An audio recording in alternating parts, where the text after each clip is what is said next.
So this is one email, right?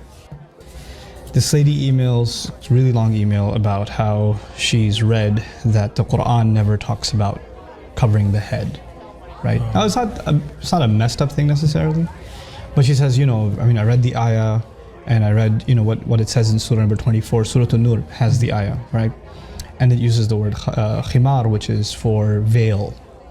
And I looked up the dictionary and it says things like a shawl or cover, so it never ever says anything about covering the head, right? And I start thinking, is this a common confusion, or is this just this one-time email? Yeah.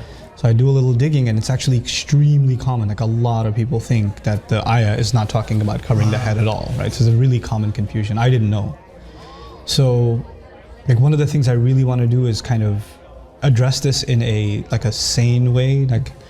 I'm not interested in getting somebody to wear hijab. That's their decision, right? But at the end of the day, if something's being said about the Quran, we have to be honest. And what is it saying? And there are people who would like it to mean something it doesn't mean.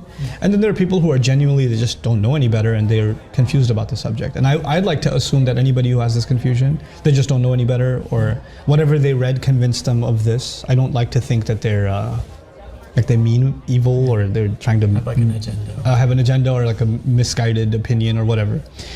So the cool thing about Arabic, right, is that for covering the head, just covering the head, there's 9 different words. Wow. And one of them is khimar, right? So you have, miqna'a and mighfar, and there's all these bunch of words. And that depends on if it covers the head, and if it's up to here, if it's up to here, if it's up to here, depending on the length, each has its own kind of meaning. And in Old Arabic, the word khimar, which is used in the Quran. Now, you and I know commonly we use the word hijab. Yeah. Hijab is actually not a word for head cover. It's actually a word for barrier. Like a wall could be a hijab. A curtain could be a hijab. Okay, so it just kind of got coined as hijab, but that's not the word in the Quran, nor the Arabs ever used it like that. Okay, so the word is khimar. And the cool thing about it is the word itself includes the meaning of covering the head. Like the head and then some. And it's used before Islam. The men used to have khimar too.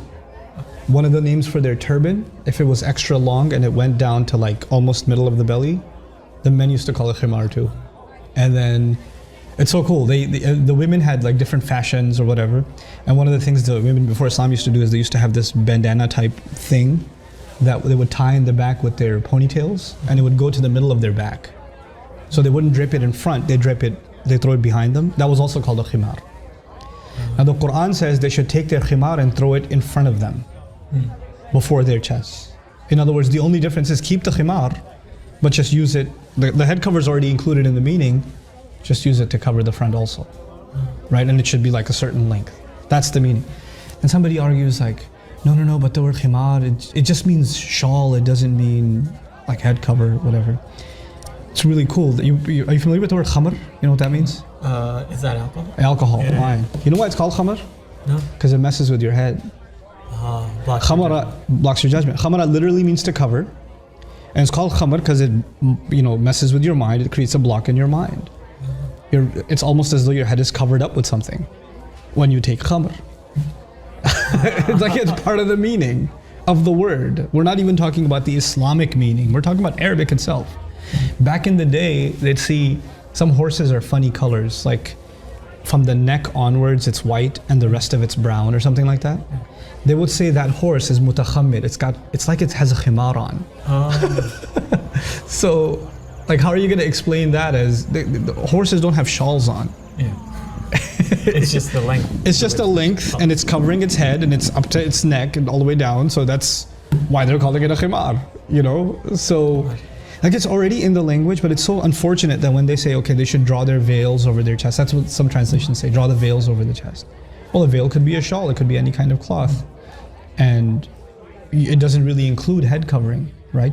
But the Arabic word does. And so I feel like a lot of this confusion comes because people don't pay attention enough to the original language, and how a lot of translations, they oversimplify the issue and we start coming to drastic conclusions.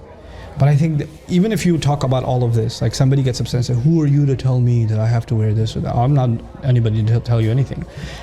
But what I'd like to, at least for people to know, is, okay, here's what the word is in the Quran and here's what it means. And here's how we can understand it. If you think there's better evidence, if you think there's another meaning in Arabic, then maybe you should tell me about it.